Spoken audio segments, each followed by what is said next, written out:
Assalamualaikum warahmatullahi wabarakatuh. Setelah Muawiyah lalu diteruskan oleh Yazid, kemudian oleh Muawiyah yang kedua hanya dalam beberapa bulan saja. Setelah itu pucuk pimpinan khalifah dari dinasti Muawiyah diteruskan oleh Marwan bin Hakam. Marwan bin Hakam, dia atau disebut juga di dalam dinasti tersebut sebagai Marwan yang pertama. Kita memulai pembicaraan ini dari silsilah keluarga dinasti Muawiyah dulu, dinasti Umayyah dulu. Dinasti Umayyah berasal dari leluhurnya Umayyah, di mana Umayyah itu memiliki dua anak.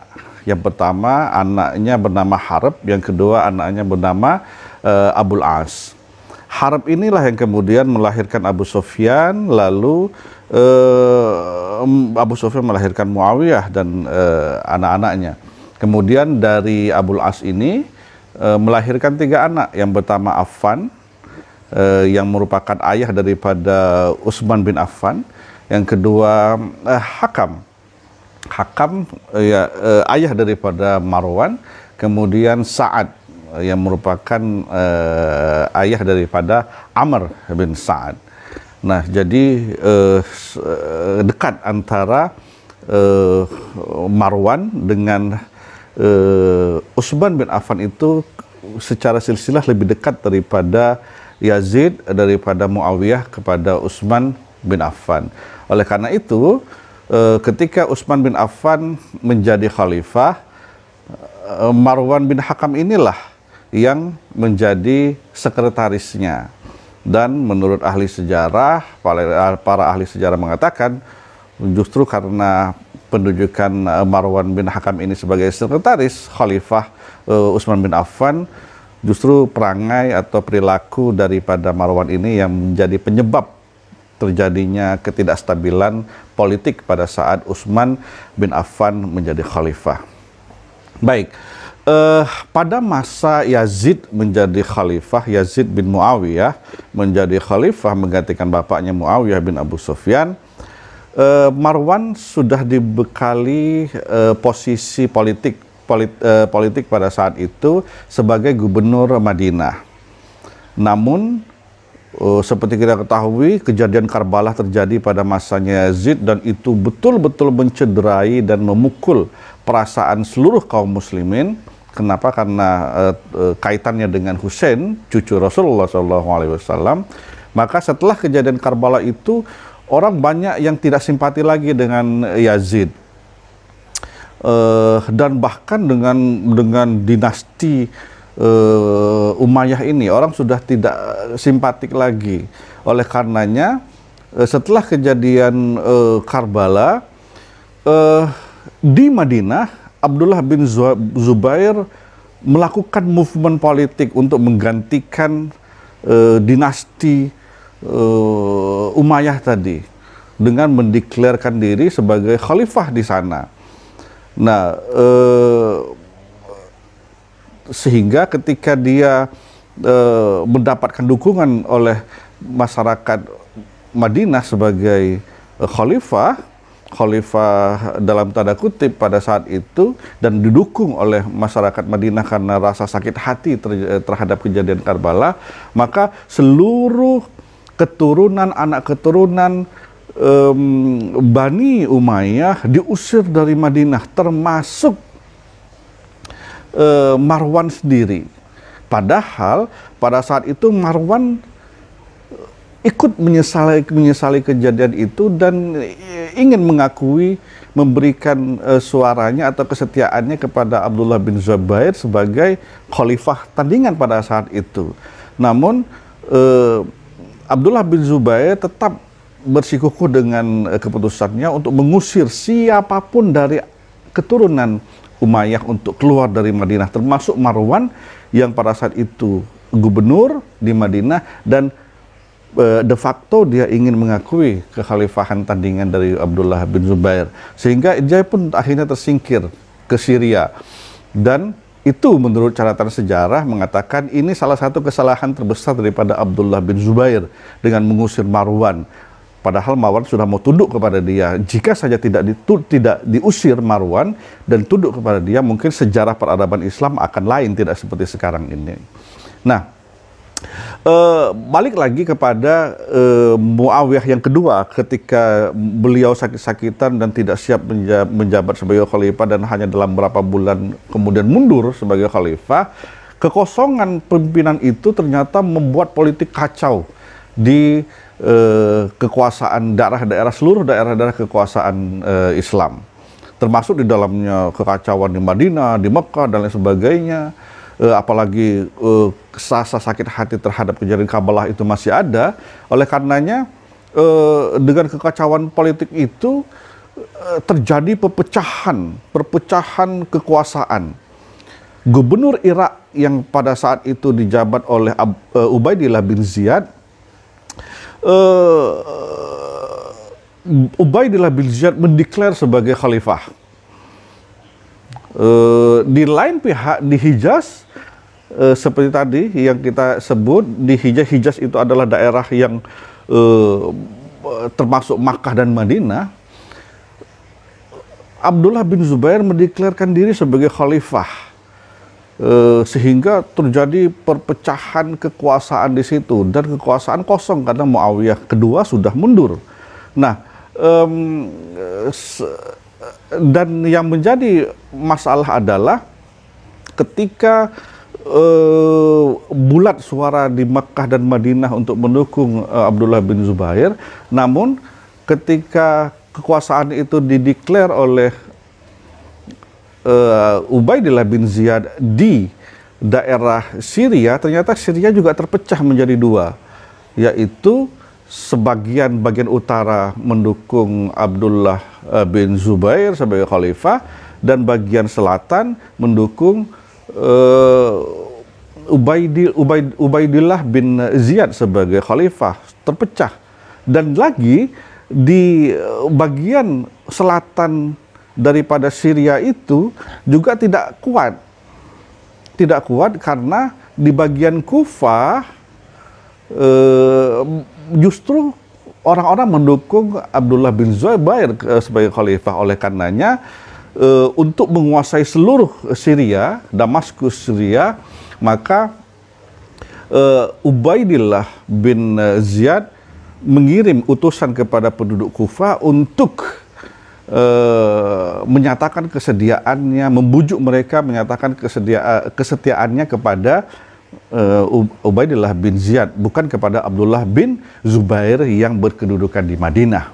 Nah, terjadi penolakan. Warga Kufah sakit hati terhadap perlakuan cucu Rasulullah di Karbala, sehingga mereka tidak mau mengakui Ubaidillah bin Ziyad sebagai khalifah. Dan kemudian kaum Khawarij yang masih ada sisa-sisanya di Kufah itu melakukan perlawanan dan melakukan perlawanan di Damaskus, dan kemudian dia melakukan perlawanan terhadap Ubaidillah bin Ziyad, dan Ubaidillah bin Ziyad pun akhirnya mundur dan melarikan diri ke Syria, ya, melarikan diri ke Syria. Nah, sehingga semakin besar kekuatan atau dukungan yang diberikan kepada Abdullah bin Zubair, karena orang Kufah, Damaskus juga akhirnya secara utuh bulat memberikan kepercayaannya, kesetiaannya kepada Abdullah bin Zubair di Madinah sebagai khalifah. Nah, akhirnya sampai di Syria, Ubaidillah bin Ziyad di Syria sendiri, di situ ada dua suku besar, yaitu suku Kalb dan suku Qais. Suku Kalb suku Qais mereka mendukung Ubaidillah bin Ziyad sebagai khalifah pada saat itu. Namun suku Kalb terbagi dua. Ada yang mendukung Ubaidillah Abdullah bin Zubair sebagai khalifah. Kalau Quraisy tadi utuh mereka mendukung Abdullah bin Zubair sebagai khalifah, namun di Kalab itu terbagi dua. Ada yang mendukung Marwan, nah, ada yang mendukung Khalid, dan juga ada yang mendukung Abdullah bin Zubair.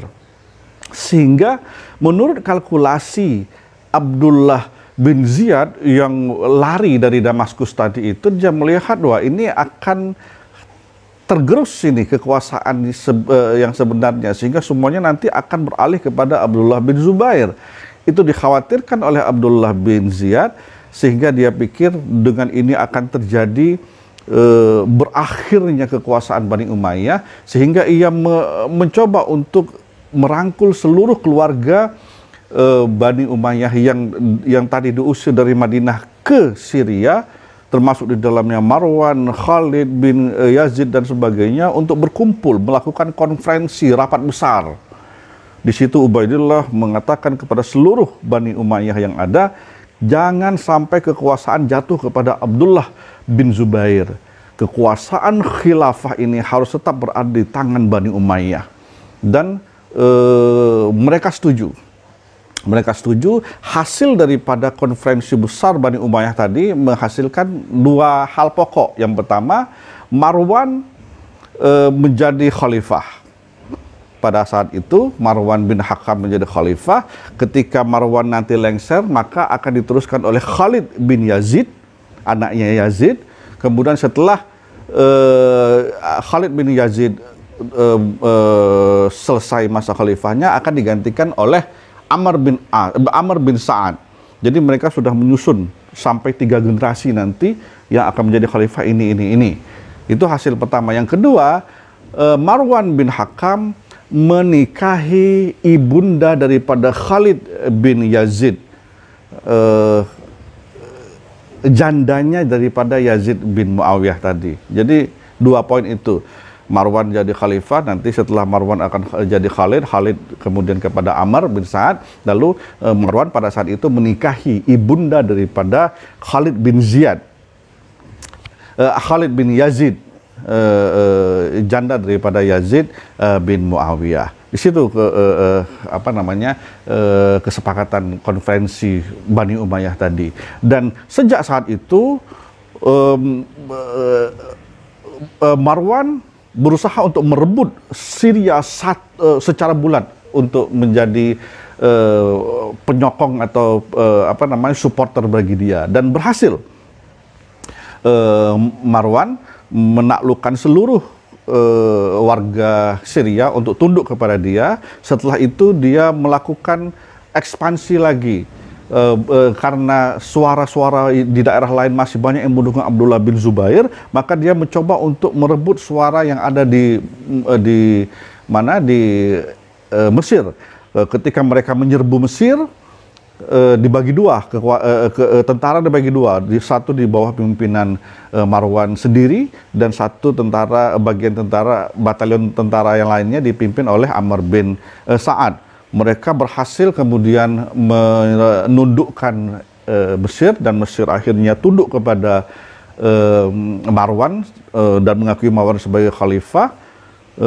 Dan dari situ mereka mulai bergerak menuju Madinah, yang rencananya rencananya adalah Madinah dikuasai, kemudian Mekah dikuasai, sehingga selesai loh, sudah 2 kunci dari daerah itu dikuasai dengan harapan seperti itu. Tapi ketika mereka dari Egypt, dari Mesir turun mencoba untuk menguasai Madinah, tentara tersebut mereka kalah, tidak berhasil menguasai Madinah, sehingga Madinah tetap dengan Abdullah bin Zubairnya. Maka tetap dengan Abdullah bin Zubairnya. Intinya dari kekuasaan Marwan bin Hakam yang cuma 1 tahun ini, tidak panjang kekuasaannya, kekuasaan terbelah. Yang banyak terjadi adalah perang saudara antara Muslim dengan Muslim, merebut kursi khilafah tadi itu. Sehingga tidak ada progres apapun selama 1 tahun di masa kepemimpinan Marwan bin Hakam. Yang terjadi justru banyak perang saudara. Marwan bin Hakam sendiri wafat pada tahun 685 Jadi cuma 1 tahun dia sebagai khalifah, dan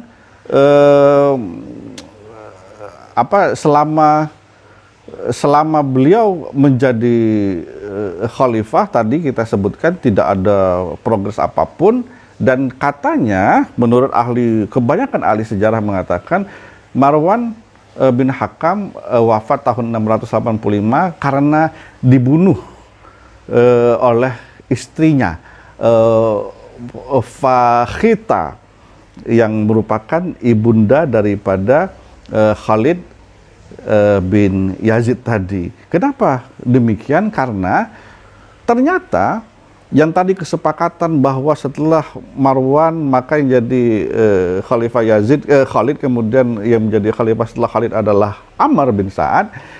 Ketika Marwan memimpin dan di tengah-tengah kepemimpinan Marwan, dia melanggar kesepakatan itu dengan membuat putra mahkota baru, yaitu setelah dia nanti maka yang akan menjadi khalifah selanjutnya adalah Abdul Malik bin Marwan, anaknya. Setelah Abdul Malik bin Marwan menjadi khalifah, penerusnya adalah Abdul Aziz bin Marwan. Jadi yang tadinya itu khalifah itu diberikan kepada Khalid bin Yazid, kemudian kepada Amr, dirubah oleh Marwan menjadi kepada Abdullah bin Malik dan Abdul Aziz. Nah, inilah yang kata ulama, kata para ahli sejarah, karena perubahan itu akhirnya ibunda daripada Khalid bin Yazid ini sakit hati, dan yang kebetulan ia dinikahi juga oleh Marwan. Akhirnya Marwan dibunuh oleh dia dengan cara dibekap, dicekek sampai tidak kehabisan nafas dan mati. Para ahli sejarah menyatakan demikian. Namun ada satu buku Buckerman yang judulnya The History of Muslim People. Di situ dikatakan tidak ada bukti yang kuat untuk menyatakan bahwa Marwan dicekik matinya, tapi dia mati karena penyakit cacar air.